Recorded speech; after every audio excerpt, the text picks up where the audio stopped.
Pronto. Então, a ideia, eu pensei em... A gente achou por bem ler um pedaço no último, que como ninguém tinha lido, ou estava meio confuso, tinha vindo pouca gente, a gente leu mais ou menos até a metade, um capítulo bem curtinho, deve ter umas 4 páginas. Acho que a gente leu até a metade. E aí eu pensei em fazer uma retomada meio geral dos pontos principais do texto, que nessas 4 páginas aí são 3 pontos principais. Pensei em ir mais no que interessa, e aí vocês relerem ou não para fora depois, e a gente tomar uns minutos para isso e depois voltar para o texto do Lacan, onde a gente parou ali. Então, o capítulo ali André, do... pode, Diga. pode incluir nessa tua apreciação, assim, qual foi a importância do Saussure ter colocado esse conceito do signo? Porque eu fico pensando assim, né? Por que o Lacan considerou essa teoria estruturalista tão importante, né? Dos outros autores também que a gente já estudou, assim, não sei muito bem o que tinha antes dele, se não tinha nada, assim, né? E Tá. isso. Ótima questão, Paulo. Deixa eu achar. Vou ler uma citação aqui, só um instante. Deixa eu pegar o livro aqui. Oi, Lu. Olá, tudo bem, pessoal? Oi, Ana. Ei, Lu. Deixa eu ver se tem mais alguém pedindo para entrar. Acho que não. Duas citações para responder. Retomar um pouco, a gente já falou um pouquinho disso, mas é um assunto que é extenso, vale a pena falar um pouquinho mais. Então, incluindo nessa revisão ali do capítulo ali do Saussure, no capítulo 2 desse livro aqui, Antropologia Estrutural, que quando a gente leu lá, Ciência é Verdade, a gente leu aqui o capítulo da eficácia simbólica, né? Tem uma passagem aqui no capítulo 2, que o capítulo se chama Análise Estrutural em Linguística e Antropologia.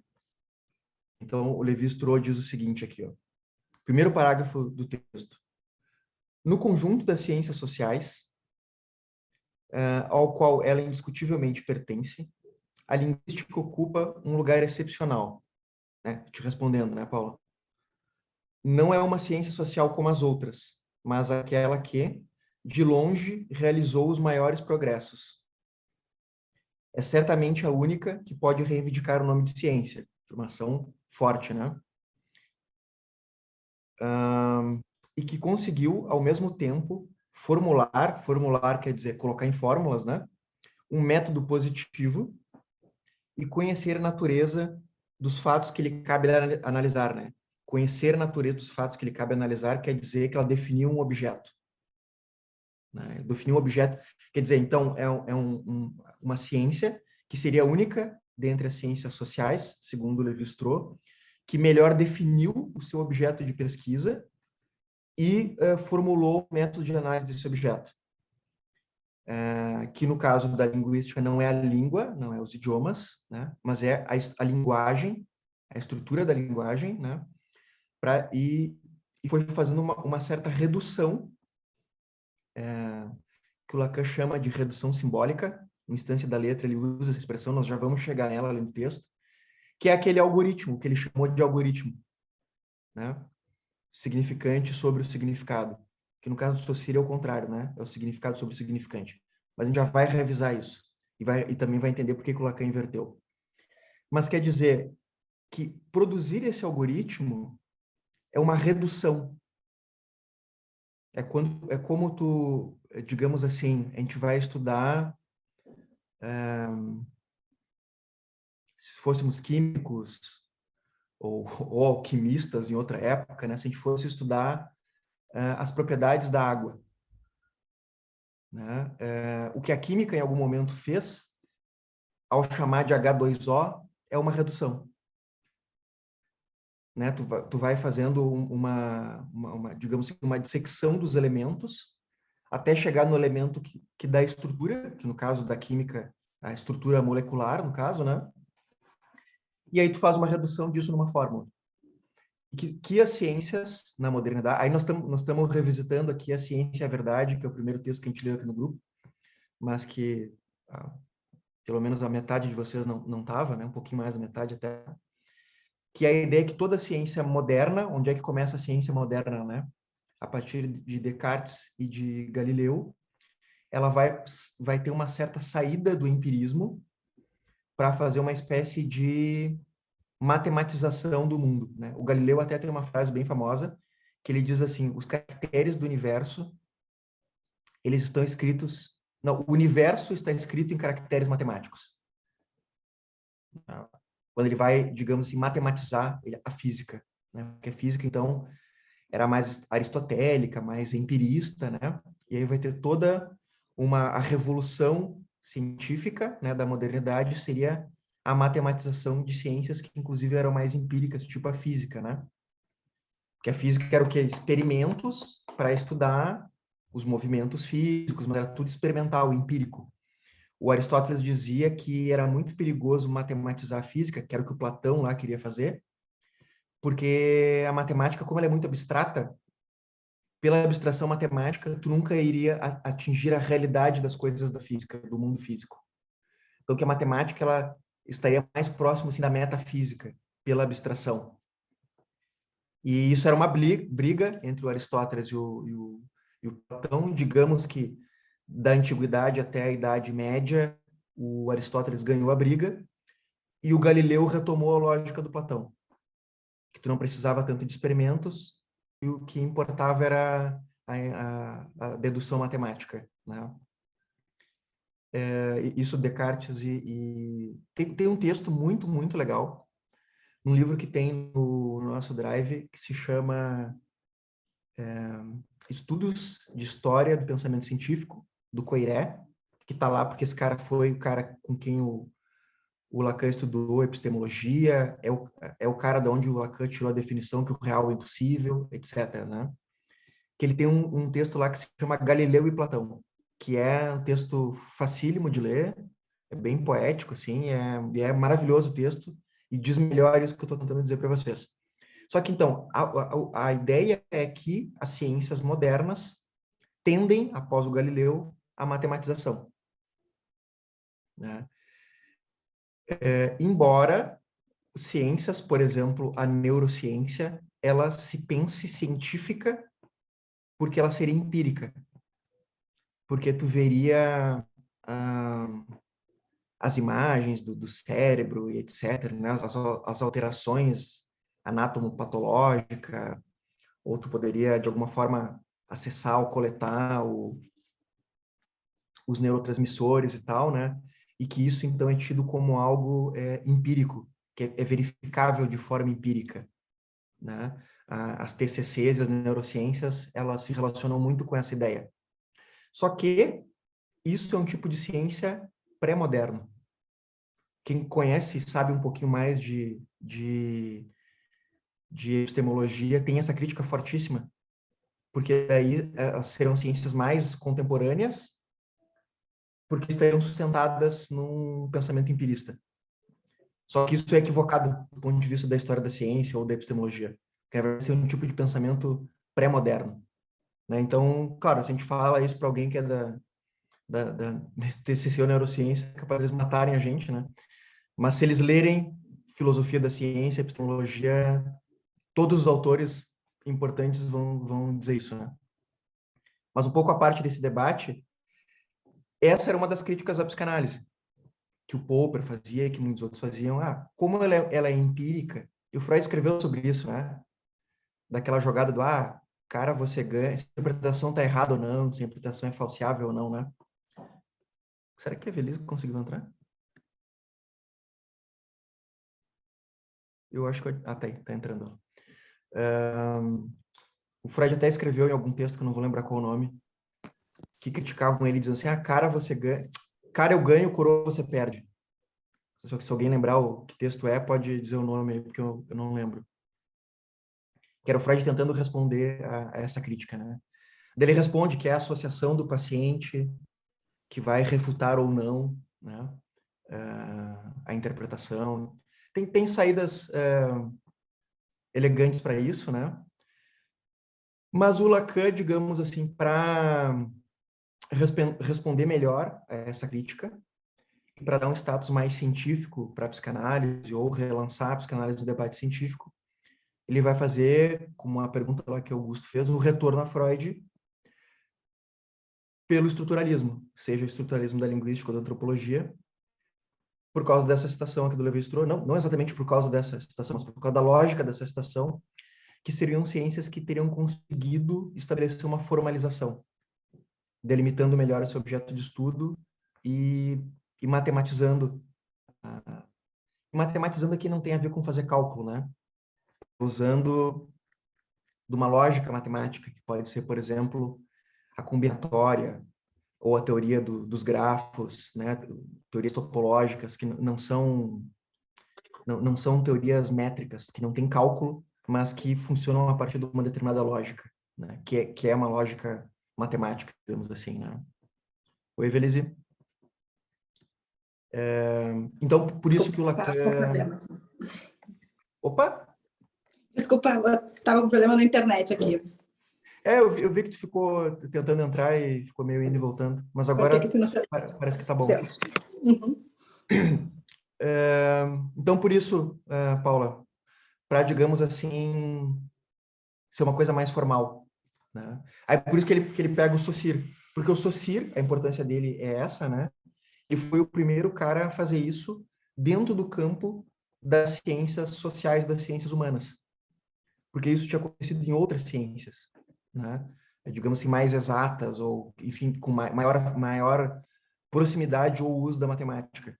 O Saussure foi o primeiro a fazer isso, a criar um algoritmo, significado sobre significante, dentro de um campo que não era das ciências exatas, né? Então, é por isso que o Lacan vai apelar para ele, né? E porque era um cara que estava estudando a linguagem.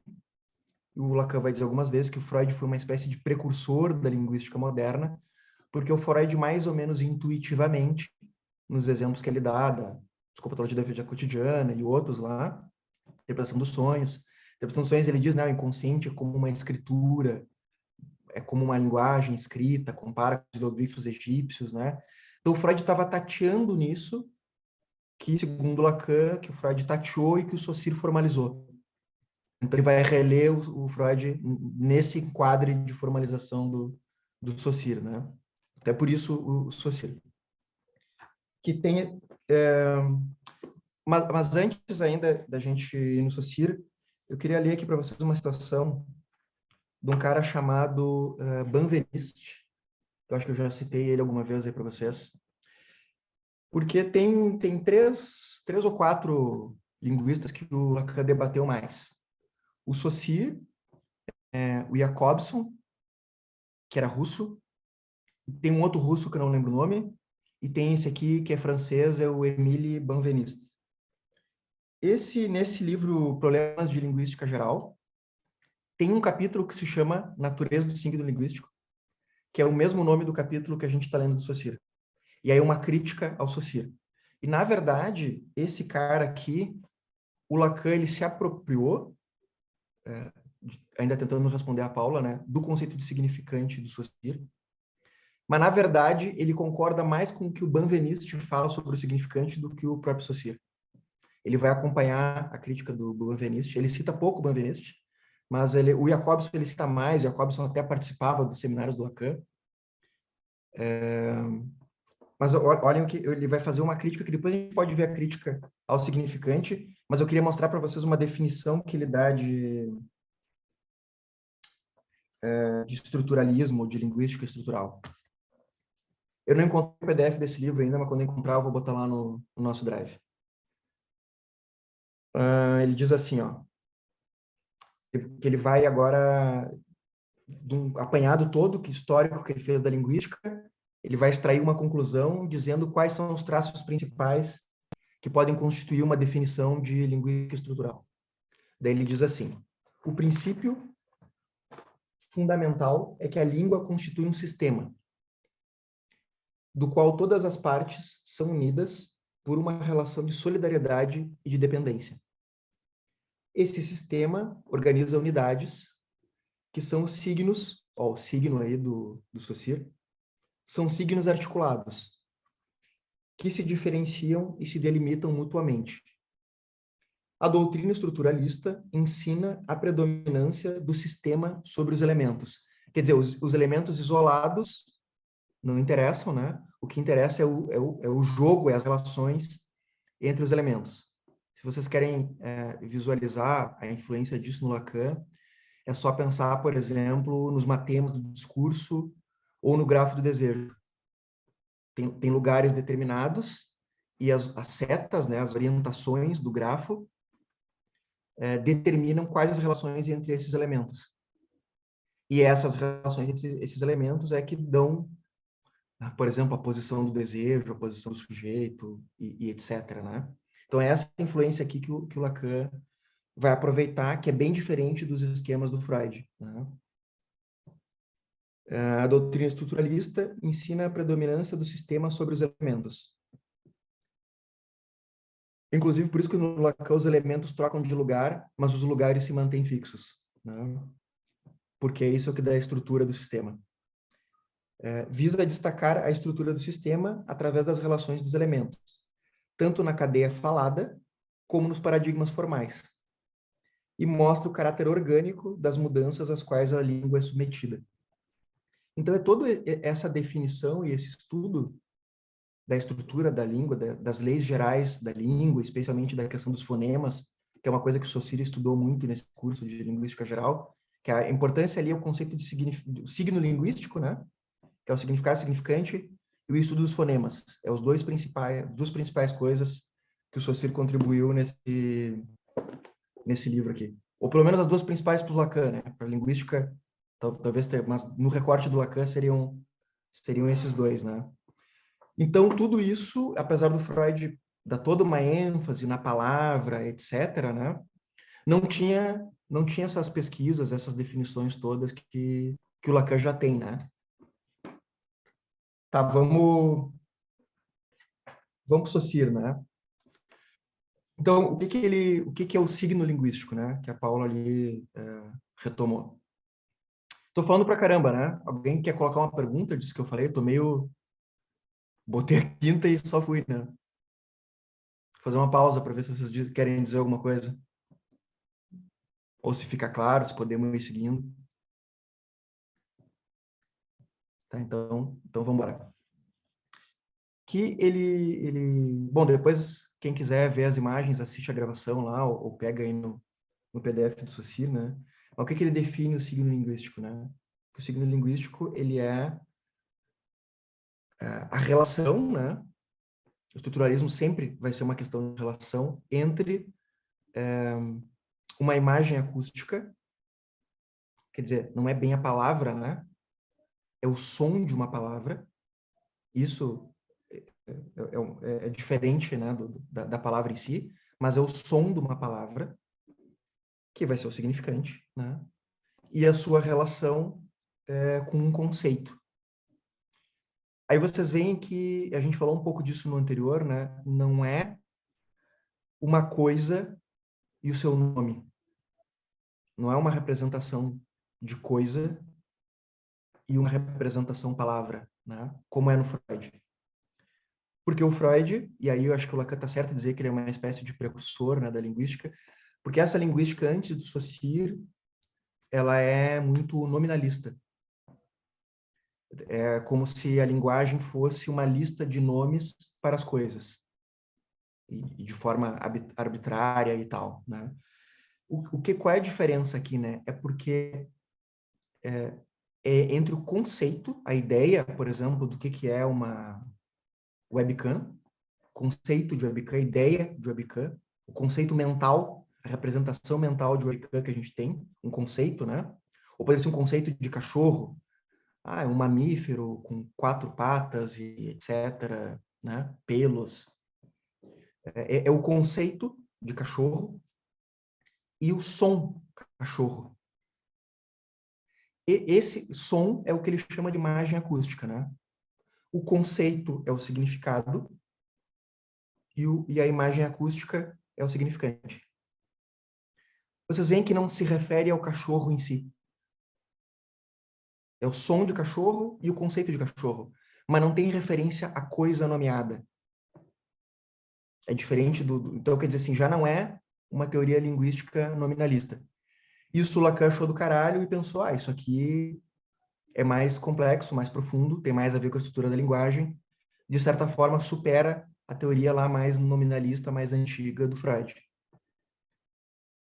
Mas vocês vão ver que vai ter uma contradição, o Saussure se contradiz nisso, porque ele acaba incluindo a coisa. O que é a coisa cachorro aqui, né? A coisa cachorro é o ser vivo, a substância biológica cachorro. O Saussure vai falar ali que se refere ao mundo da linguagem, não se refere à substância. Né? Se eu digo webcam, não me interessa o material de acrílico ou sei lá o que é feito uma webcam. Eu estou tirando fora a substância. Eu estou só pegando o significante webcam e o conceito de webcam, sem o substrato material. É puramente linguístico. Isso é bem diferente do Freud, por exemplo. Né?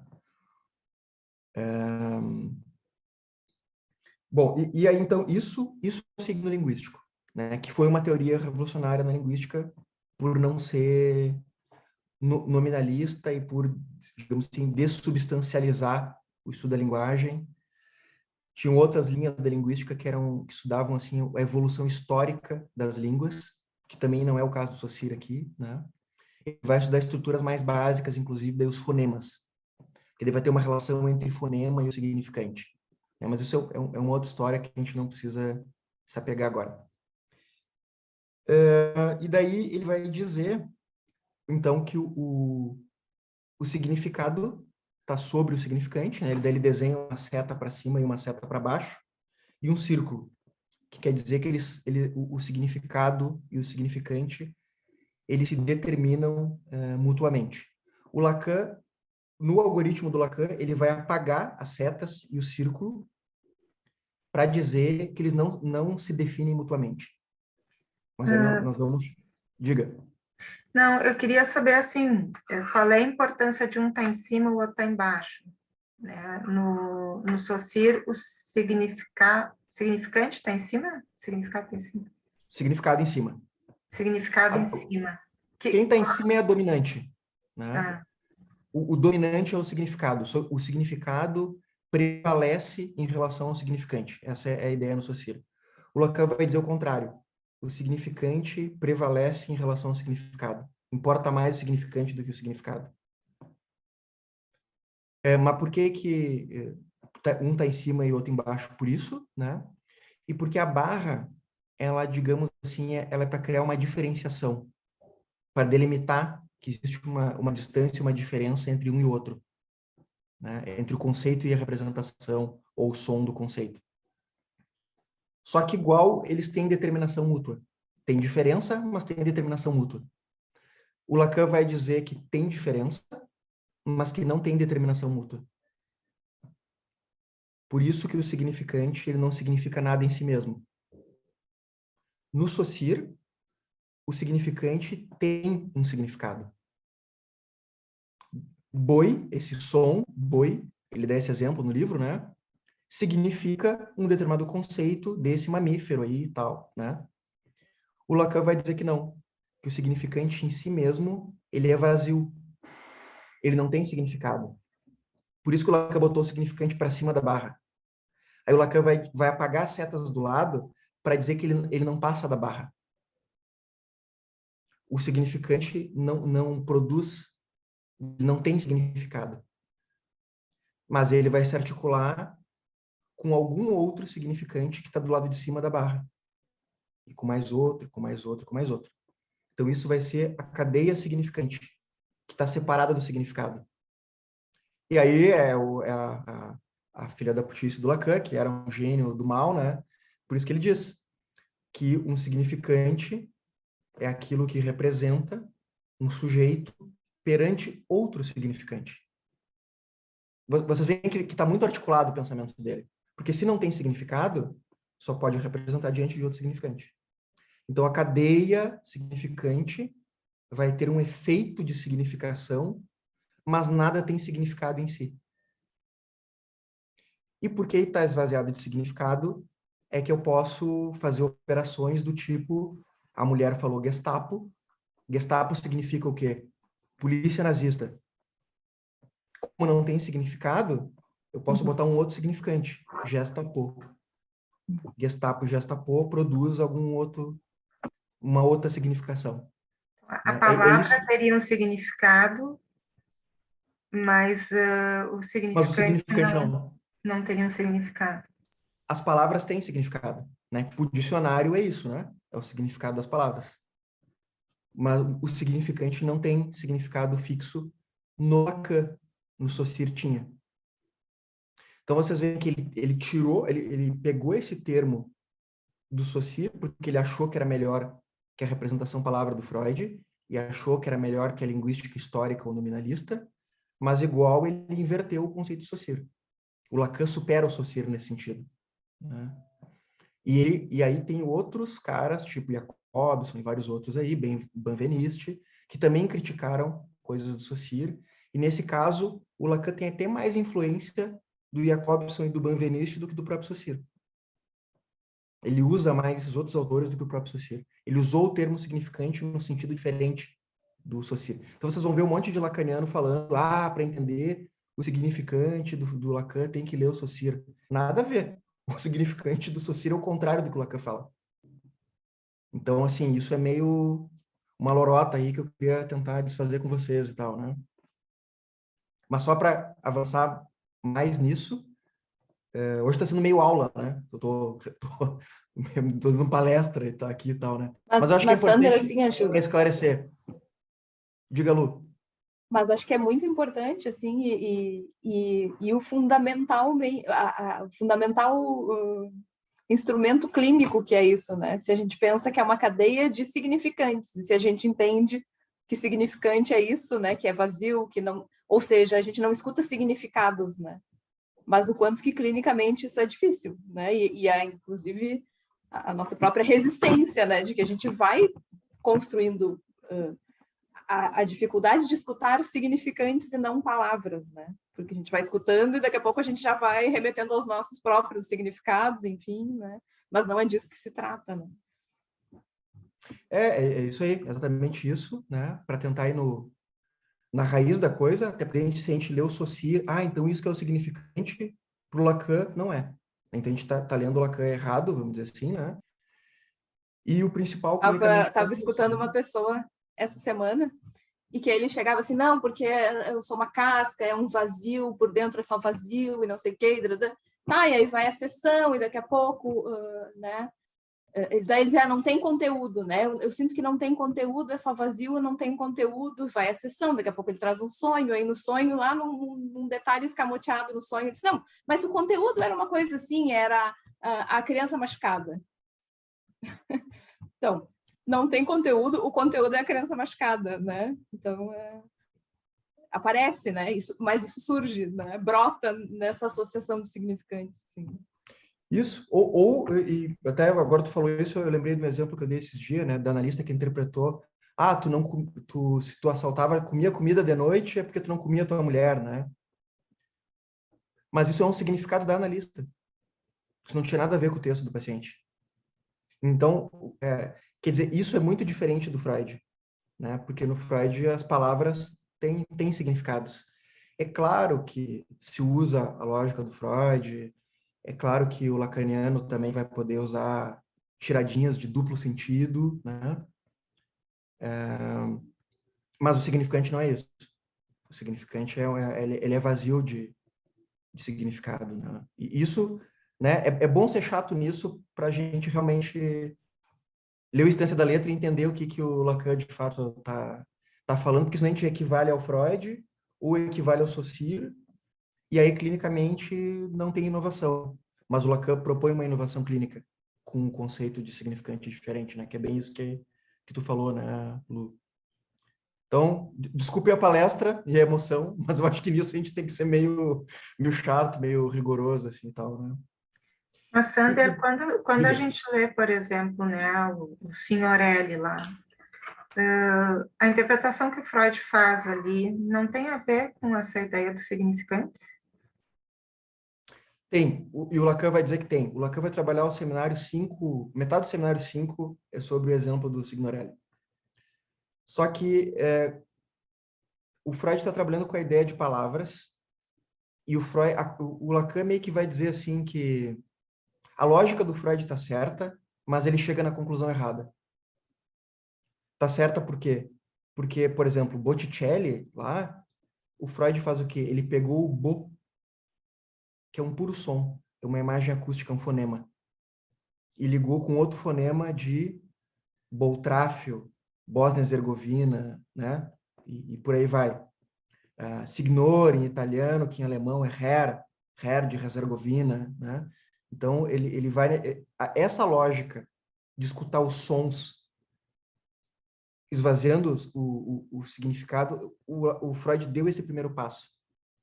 Mas, ao final, ele atribui significado. Então isso é morte e não sei o quê. De forma que o Lacan diria, digamos assim, um pouco mais arbitrária. A lógica...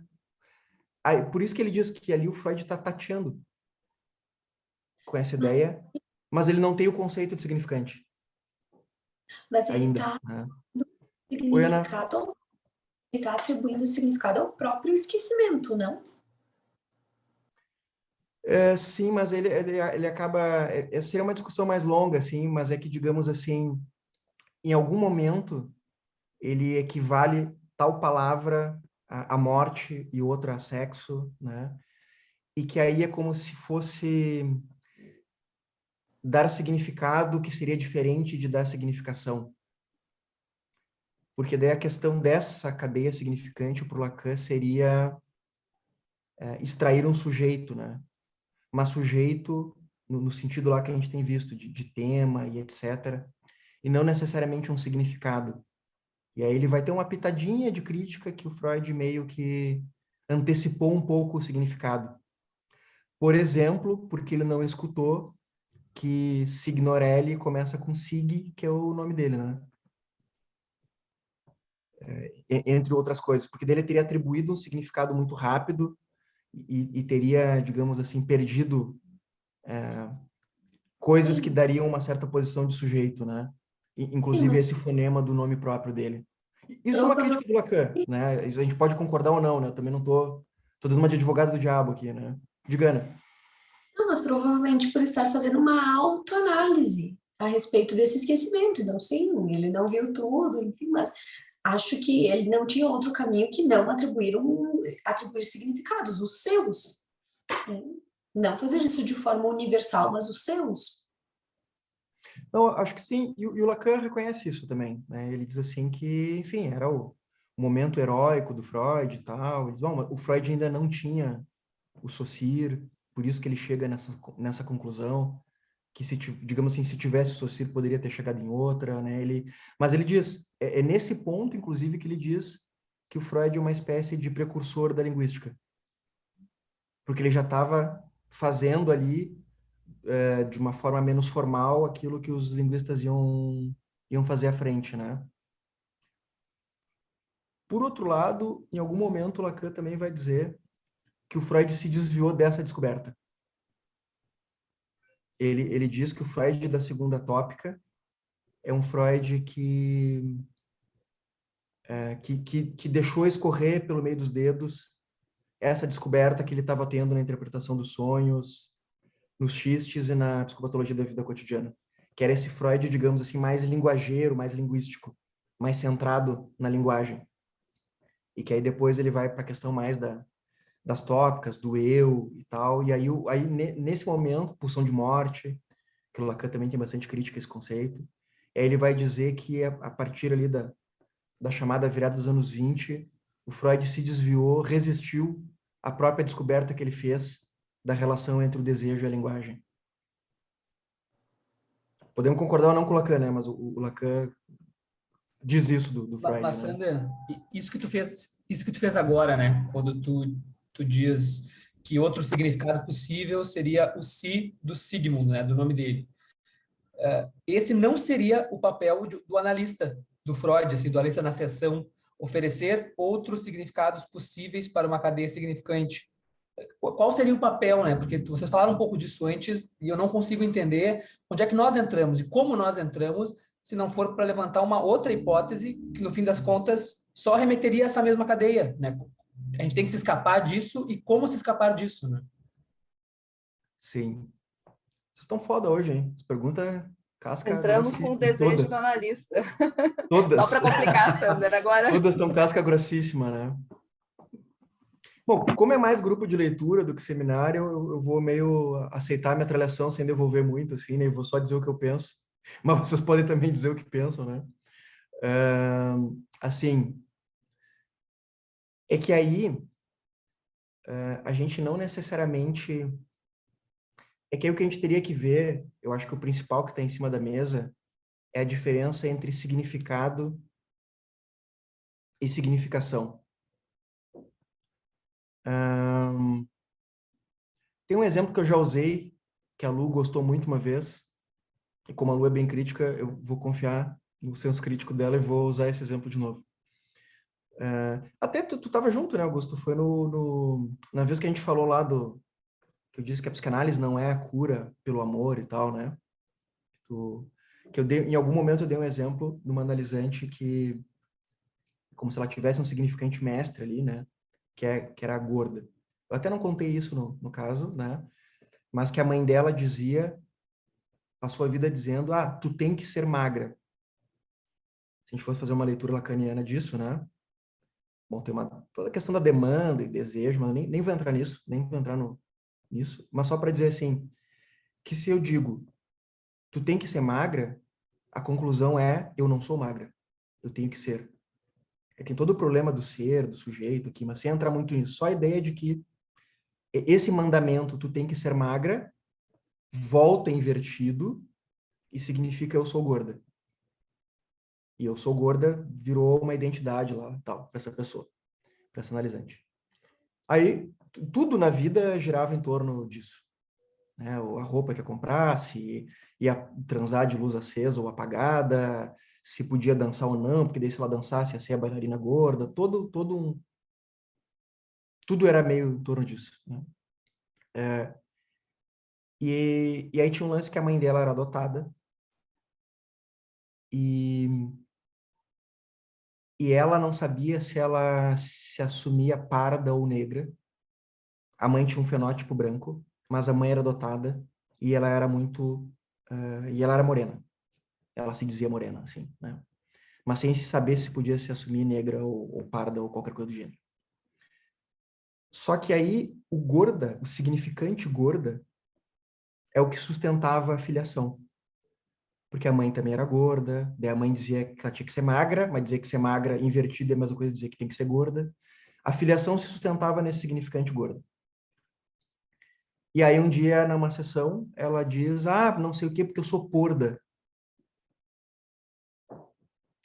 Né? Fez um ato falha ali e trocou uma letra, né? Trocou o G pelo P, porda.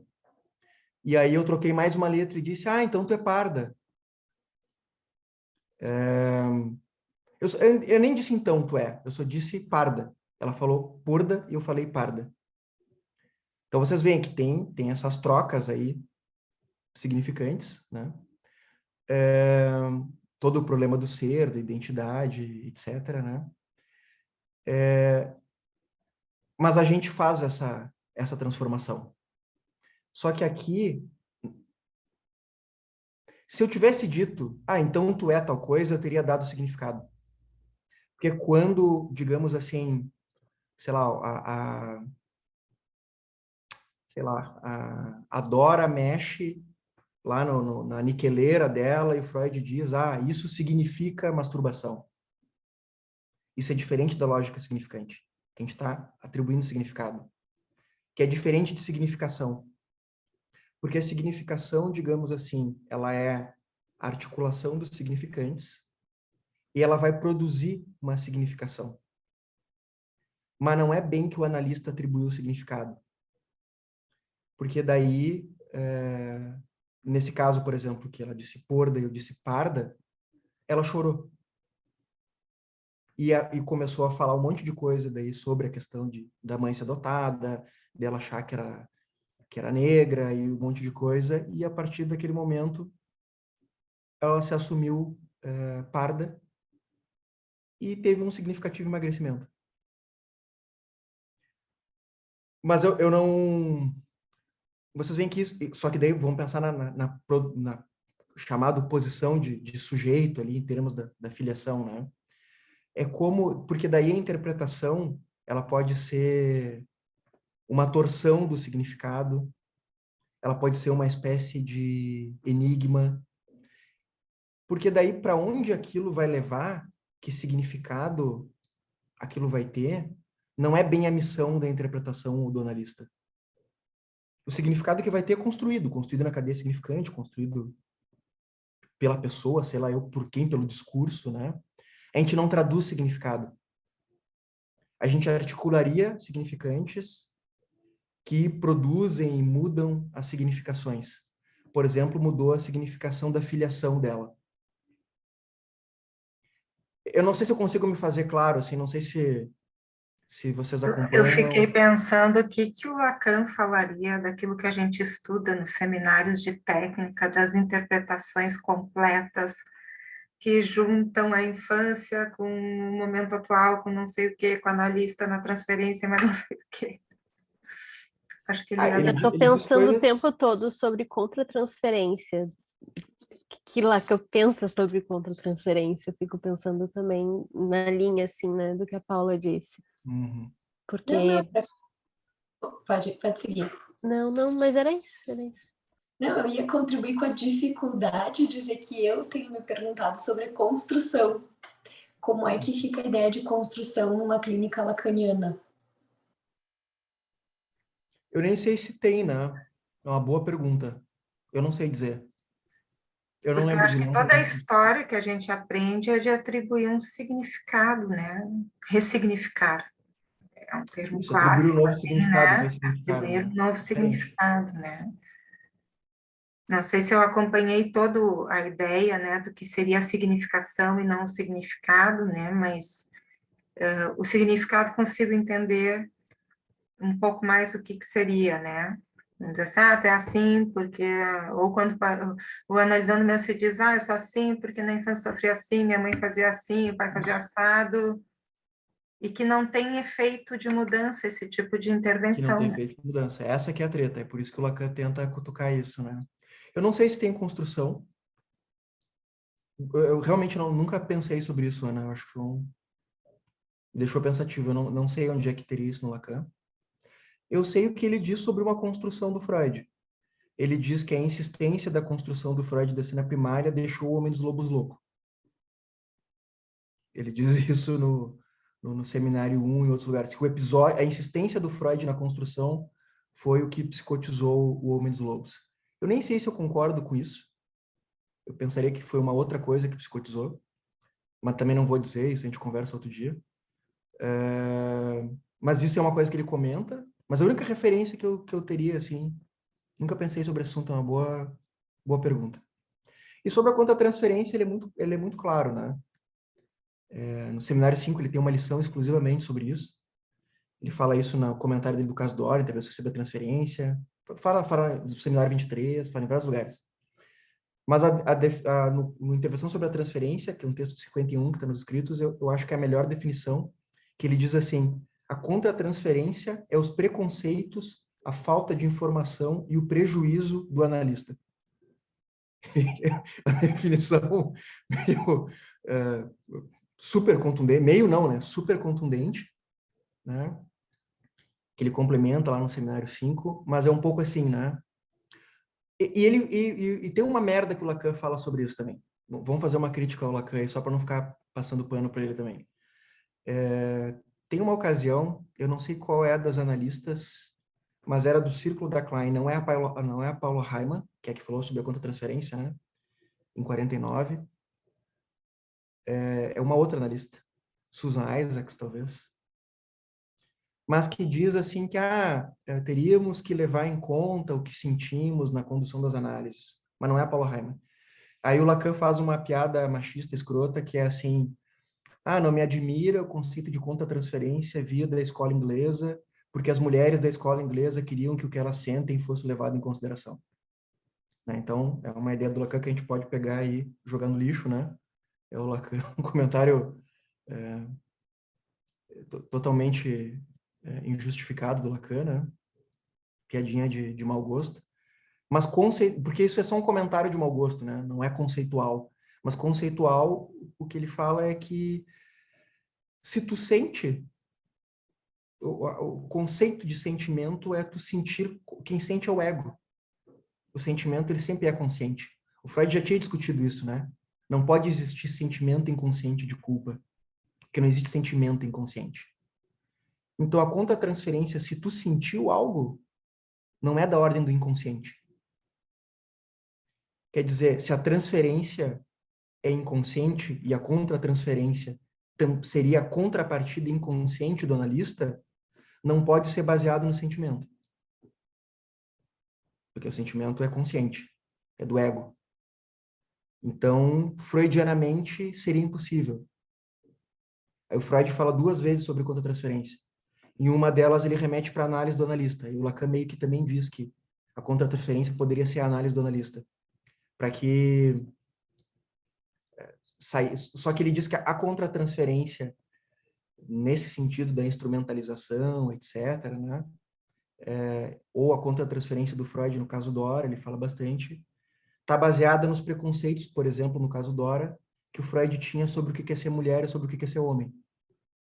Ele achava que se fosse mulher, seria histérica caso não se excitasse lá com o Sr. K, que, afinal de contas, era um cara industrial, na faixa dos 40, ainda era viril, né?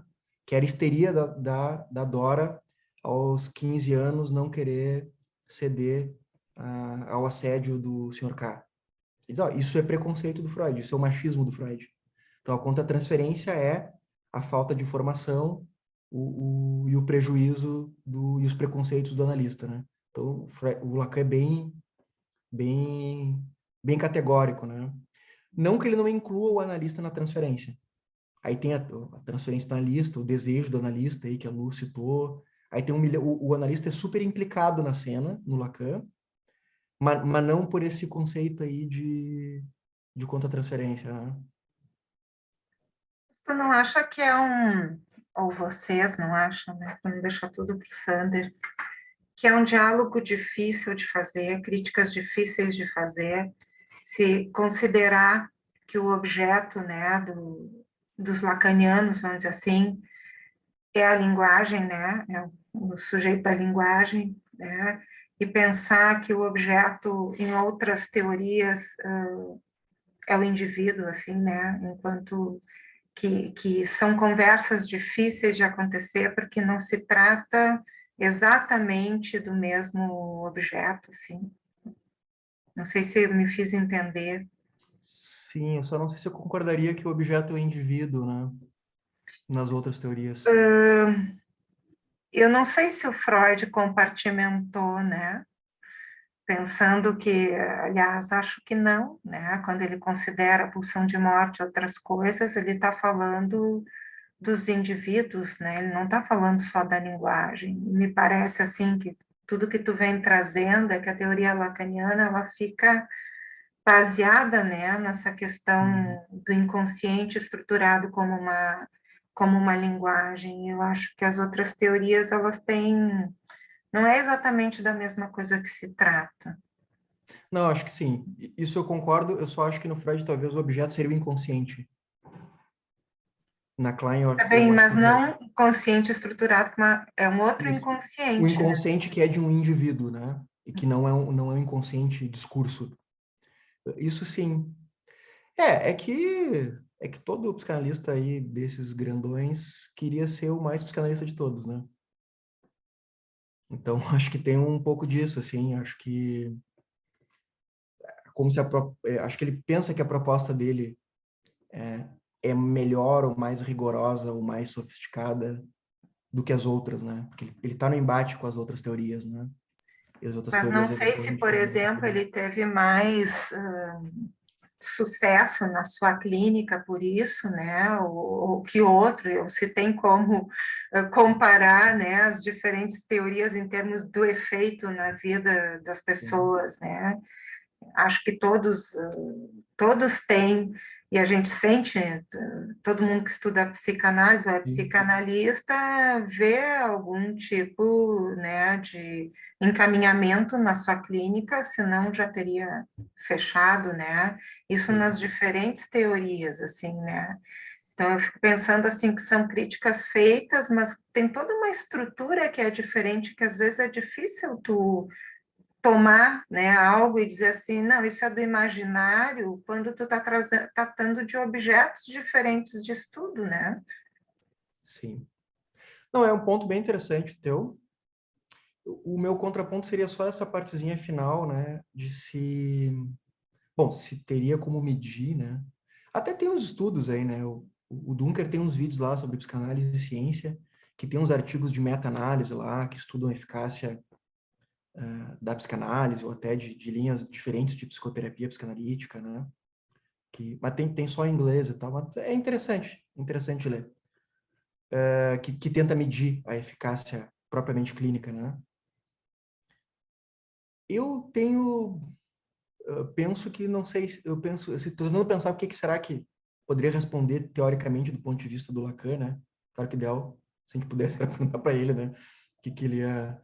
Mas, assim, eu não sei se daí a clínica seria um bom parâmetro de medida. Eu concordo que todas... eu já fiz análise com gente que não era lacaniana e me ajudou, tenho certeza disso. Teve efeitos na minha vida, né? Não tenho dúvida que qualquer clínica funciona de formas diferentes, talvez tenha alguns efeitos diferentes também. Mas é que, assim, TCC também funciona. E no centro espírita, na igreja, na Umbanda, também funciona. Inclusive pela própria estrutura da transferência. Então, eu não sei se... Ouch. É que qualquer... Oi? Doeu essa. É verdade, TCC funciona, claro. E batuque funciona, qualquer coisa funciona, né? Claro, eu não tenho dúvida que... Eu já fui terreiro de Umbanda e vi umas pessoas lá apagando vela na boca, andando no vidro, andando no fogo. Eu falei, caralho, isso aqui de alguma forma funciona. Não tem como não funcionar, né?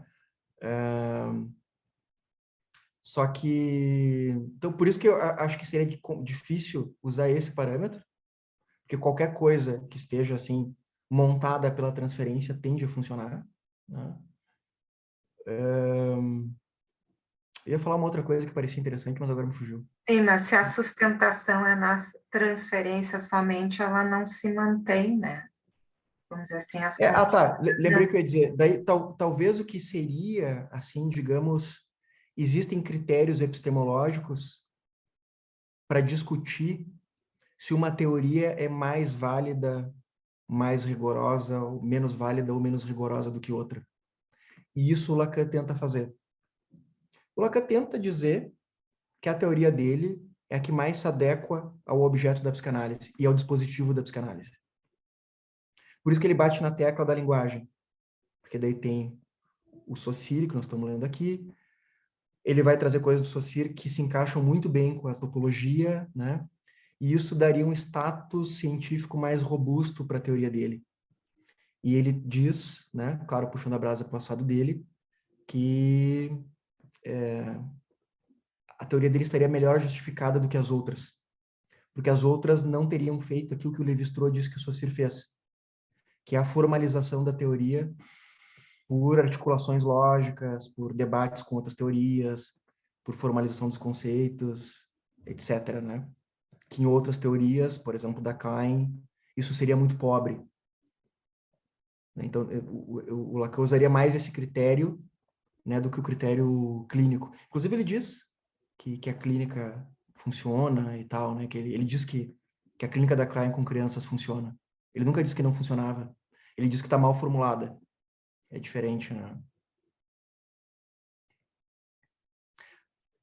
Mas, enfim, rapidinho, só para a gente concluir, ponto terminar o Saussure hoje, e aí no outro a gente voltar para o texto do Lacan, que aí o Saussure vai dizer duas coisas, que o significante tem dois princípios. Eu vou começar pelo segundo, porque talvez o primeiro seja um pouquinho mais longo e a gente precisaria de talvez um pouquinho mais de tempo. Mas o segundo, que ele diz, é que o significante ele tem um caráter linear. Linear o quê? É que ele tem uma progressão temporal. Ele é uma linha, né? Uma frase é uma linha. Só que linha também é um conceito que se usa em matemática. Por isso que o Saussure, inclusive, usa linha, que é um termo matemático, porque está tentando formalizar a linguística. Então, a linha, ela tem uma progressão temporal, né? Só que ela também, quando eu digo assim, hoje está muito frio, mas eu amo frio. O amo, a palavra amo lá do final, ela vai, digamos assim, não sei se eu vou usar o melhor termo, vai ressignificar o início da frase. Então, a gente só entende o sentido de uma frase ao final da frase. Então, existe uma linha que é progressiva e uma linha que faz uma retroação, que é uma linha regressiva. Eu vou mostrar um desenhozinho aqui para vocês, vão ver se vocês reconhecem. Linhas progressivas e uma linha que faz uma retroação, que é o grafo do desejo, né? Que é dessa ideia, desse segundo princípio do Saussure, é um dos lugares que daí ele vai pegar a ideia estrutural da linguagem e vai adaptar isso vai grafar, né? Fazer um grafo, fazer uma formalização topológica dessa ideia do Saussure. O grafo do desejo tem tudo a ver com isso. E só para, se quiser complicar um pouquinho, o sujeito estaria aqui, ó, no intervalo entre essas duas cadeias significantes. Essas duas cadeias, né, são as progressivas, e aqui é a retroação, que não é uma cadeia, é só uma retroação dentro dessas duas cadeias, e o sujeito estaria aqui, ó. Agora complicou, né? Tinha falado S1, S2, e o sujeito, aqui é uma versão mais avançada, mais sofisticada, né? Mas só para dizer isso. Que então teria essa ideia de linearidade, seria um dos princípios do significante. E o primeiro princípio, que ele diz que o Saussure diz que o significante é arbitrário. O que ele quer dizer com arbitrário? Que não tem nenhum laço na realidade. Né? Vamos voltar para o signo linguístico, né? Significado e significante. Que essa relação entre significado e significante, ela não tem nenhum laço na realidade. Que na realidade não tem nada que ligue o conceito de vaca com o significante vaca. Que isso foi arbitrariamente construído em cada idioma, em cada cultura.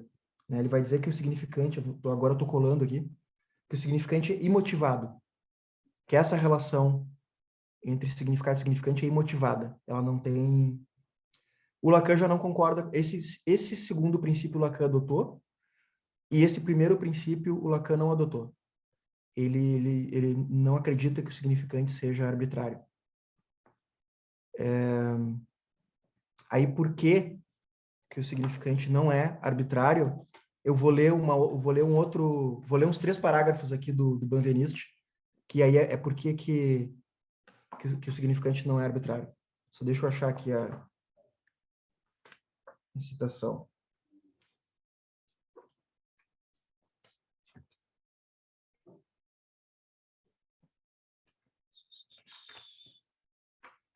Onde é que tá?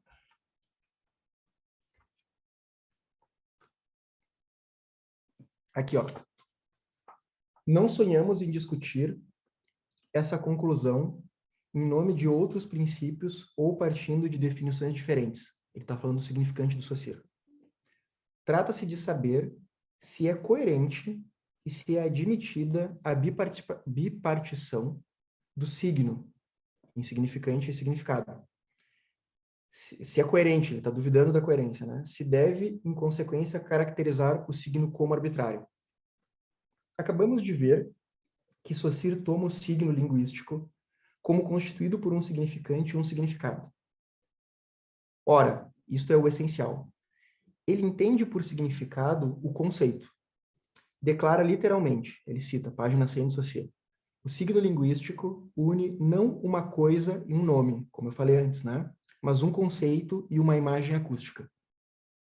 Um conceito e um som, né? Garante logo depois que a natureza do signo é arbitrária, porque não tem significado, abre aspas, não tem nenhuma ligação natural na realidade. Segue o Benveniste. Está claro que o raciocínio é falseado, olhem só, pelo recurso inconsciente e subrepetício de um terceiro termo, que não estava compreendido na definição inicial. Tem um terceiro termo, além do conceito e da imagem acústica, tem um uso inconsciente de um terceiro termo, que é a coisa. Que é a coisa que não teria substância, a substância que está fora do significante do significado, o Benveniste vai estar dizendo que ela está incluída, que é um terceiro termo que o Saussure, sem se dar conta, ele inclui. Por isso que a teoria dele é contraditória. Daí ele diz assim, ó, esse terceiro termo é a própria coisa, a realidade da coisa a ser representada. Saussure cansou-se de dizer que a ideia de sor, irmã, não está ligada ao significante sor. Daí ele faz a escrita do fonema aqui, que é S ou com trema R. Porém, ele não pensa menos na realidade da noção. Vou pular um pedacinho. Quando fala da diferença entre bof e aux, refere-se contra a vontade ao fato que esses dois termos se aplicam à mesma realidade, que é o boi, né? Então, quer dizer, tem uma referência implícita ao boi, literalmente, lá de carne e osso, no algoritmo do Saussure. E aí, pois, a coisa, a princípio expressamente excluída da definição de signo, mas nela se introduz por um desvio, e aí se instala para sempre a contradição. De fato, se estabelece, em princípio, e com razão. Bom, vou pular um pedacinho. Tanto mais imperiosa, então, a necessidade de deixar de fora a substância do cachorro, do seio, das fezes, do boi, do que for. Ele dá o exemplo, deixar a substância irmã e boi de fora da compreensão do signo. Vou pular direto para a conclusão, que é na outra página. Ele diz assim: então, quanto ao signo linguístico, se um dos componentes do signo, a imagem acústica, constitui seu significante, o laço não é arbitrário, mas, pelo contrário, é necessário. O conceito, significado, né, de boi, é forçosamente idêntico, na minha consciência, a um conjunto fônico do significante boi. O conceito e o significante, o conceito e o som estão amarrados. Como é que poderia ser diferente? Juntos os dois foram impressos no meu espírito, etc. Então ele diz assim, ó, não é que seja arbitrária a escolha, é que ela foi impressa de forma simultânea, então ela não é arbitrária, ela é necessária. O Lacan vai falar uma coisa um pouquinho diferente disso, mas o Lacan vai concordar que o signo não pode ser arbitrário, porque o Saussure implicitamente, ainda mesmo que ele tenha se desviado e tal, ainda tem uma referência à substância, ainda tem uma referência à coisa em si a ser representada. Faz sentido essa crítica do primeiro princípio ou não deu para entender, ou mais ou menos?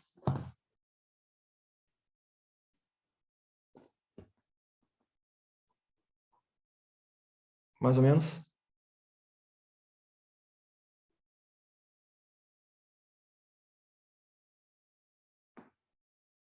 Eu acho que não, né?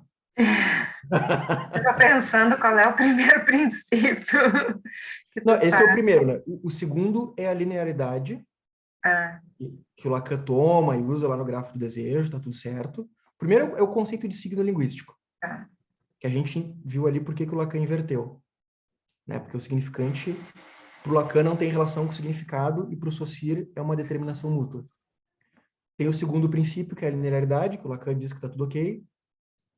E tem o primeiro princípio, né, que eu falei por último, que é a ideia que o significante é arbitrário.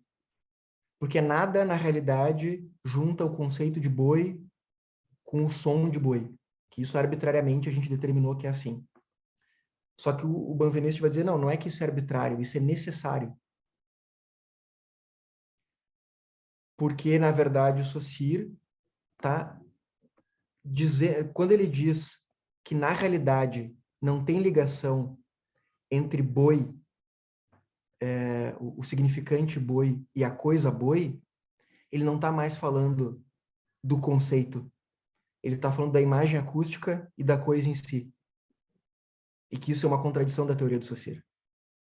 Porque no signo linguístico, a princípio, ele disse que a coisa está de fora, sem substância.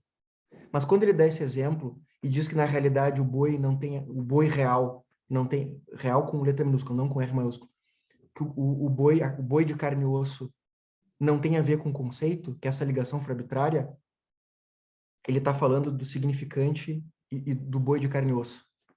Ou do conceito e do boi de carne e osso. Não está puramente linguístico. Está incluindo a substância. Então, essa contradição teórica demonstraria que o significante, na verdade, não é arbitrário. Melhorou um pouquinho? Melhorou 2 centímetros? É difícil pra caramba. E provavelmente é a primeira vez que a maioria de vocês está ouvindo falar disso. Então é casca grossíssima isso que a gente está discutindo. Não se preocupe muito, a gente pode retomar, vocês revêem a gravação. Aí o Lacan vai explicar melhor com as palavras dele agora na instância da letra. Beleza? Voltamos para a instância da letra no próximo, então. Desculpem a palestra meio massiva aí. Até mais. Beijo. Foi ótimo. Beijo. Tchau, tchau. Tchau. Tchau, gente.